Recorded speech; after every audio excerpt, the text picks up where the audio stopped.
Closing a house? Well, you need to do some calculations to be better prepared for what's coming. In this video, I will break down the closing costs that you will encounter when you are closing a home so that you can make an informed decision and possibly save yourself some money along the way. If we haven't met before, my name is Layla Khan and I'm a realtor based out of Mississauga, and I have a passion for helping families buy and sell real estate. And I post new videos every Thursday, so make sure to hit that subscribe button and turn on those notifications. Before we begin, I just want to add a disclaimer that I am not a lawyer and I am not a tax accountant, and you should remember that any figures given in this video are ballpark numbers used as an example, and you should verify the actual cost based on your specific home purchase with your lawyer. However, you will get a pretty good sense of what to expect and the process when it comes to the closing of your home. Now, let's get to it. First cost you will have is a land transfer tax. This is a provincial tax that applies to all home purchases within the province of Ontario. I will link a land transfer tax calculator in the description so that you can play around with the numbers and see what you could expect to pay for this tax. Now, if your property falls within the city of Toronto, you have to pay the provincial tax, which I just explained, plus a municipal land transfer tax. Yes, this does mean you are paying double the land transfer tax. Sorry, but if you are a first-time home buyer, you can qualify for a home buyer rebate for the provincial land transfer tax of up to $4,000.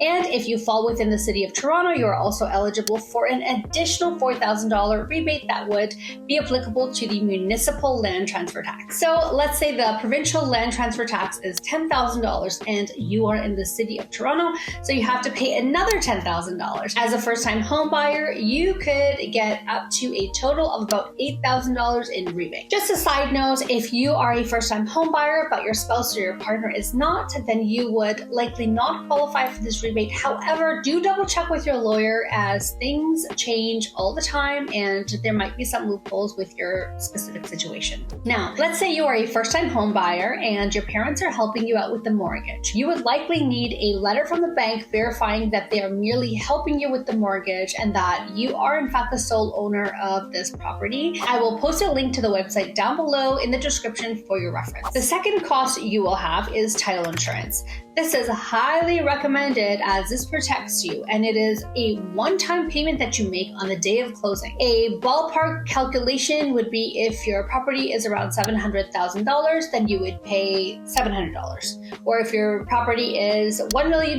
then you would pay $1,000. Again, your lawyer can give you a more accurate calculation of this, so make sure to check. The next cost you have is land registration fee. This is a fee that transfers a property from a seller's name to the buyer's name, and the cost is somewhere between $75 or $100. The fourth cost is mortgage registration fee, and this is a fee to register a mortgage on your property, and this also will cost around $75 or $100. Then you'll also have lawyer fees and disbursement fees.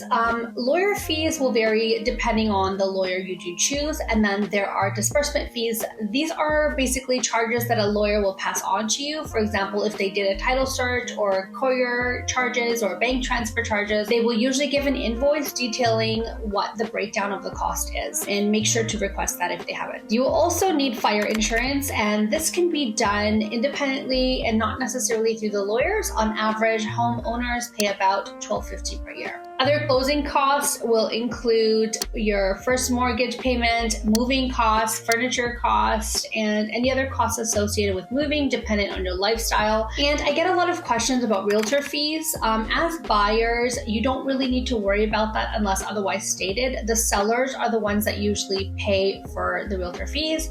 The seller's lawyer will send both realtors commission checks to the brokerage that they work for. So you don't really need to worry about that. So I think we've covered pretty much all of it, and I'm happy to give you a quick recap. You will have land transfer tax, municipal land transfer tax if you are purchasing within the city of Toronto. You have title insurance, land registration fee, mortgage registration fee, lawyer fee, fire insurance, and moving costs. That pretty much sums it up for the closing costs. Please look in the description below and download my free home buyer's guide. It breaks down the entire process of buying a home from start to finish. If you have any other questions, do feel free to comment below. And if this video has helped you, Please give it a thumbs up as it keeps me motivated to keep making videos for you, and subscribe, turn on notifications, and until next Thursday, Merry Christmas, guys, and Happy Holidays. Take care.